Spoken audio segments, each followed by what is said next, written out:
I want to, first off, I'm exploring the American civil rights. We're going to start off by saying echoing something that Bernadette said earlier, which is that many of the same issues that come up here were issues in the American civil rights movement as well. But I think that one thing strikes me is that what you wouldn't find in the United States in any discussion about what went on in the mid to late 60s or what's going on since then is a panel of people who would talk about the period of the civil rights movement, mention the question of violence over and over again, and talk about it mainly in reference to those people who are fighting against the state. That's the way it's been used, I think, too much in this room. And most people, I think, would start by recognizing that the violence of the state in the United States was the main sort of a thorn against a movement forward against getting rid of racism. It was the main impediment to progress in the United States. So just to introduce that. The impression, one comes away, I think, from especially Henry's presentation of him against his presentation, with the impression that everything was going fine in the civil rights movement until Republicans sort of smuggled the national question into proceedings, and then it all fell apart. Unionist hegemony was on the run. The state was collapsing. We had a golden period of 18 months that Alvin talked about where the Unionists were basically crumbling, and then the national question was reintroduced, and it all went to hell. And I think that's, it's eerily reminiscent, to use Alvin's words, of the way that, historians today in Ireland write about that whole period. That the problem was that people fought back, and that's when it all went to hell.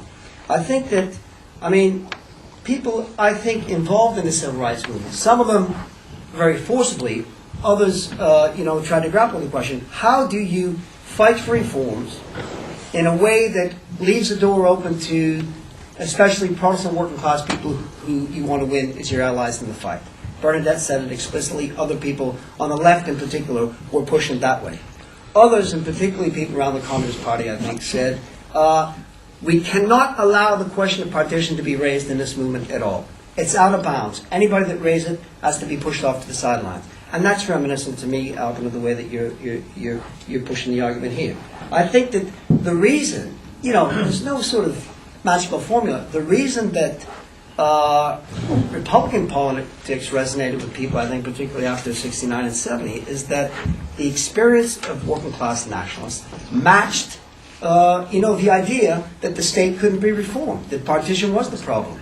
The left, in my view, unfortunately, didn't find a way to argue the same thing in a way that could bring working class Protestants into a movement that also challenged the Orange State, that it made it clear that it was out to bring down the Orange State. Roy raised the problem of, the problem was that I could see that there were Republicans on the civil rights executive. Well, does that mean that, Republicans can't be, have legitimate representatives on the civil rights executive? Of course they belong on it, right? Why can't people openly argue inside the civil rights movement, we're subversive of the state, we want to bring down the state, and at the same time do everything in their power to reach out to working class Protestants to try to demonstrate to them why the rhetoric emanating from Paisley and the like are going to work to their own detriment, and are going to mean that people in the village still use outdoor toilets, and people are dying because of they don't have the money to pay for fuel in the winter, right? We're stuck. I don't think, you argue hegemony was gone, for a period 40 years ago. I don't think it's gone yet. But I think that we face the same question, and I'm concerned about the future, as Bernadette says she is. We're faced with the question, how do we build a movement that brings together working class Catholics and Protestants and says quite openly, it's a rotten state and we want to bring it down?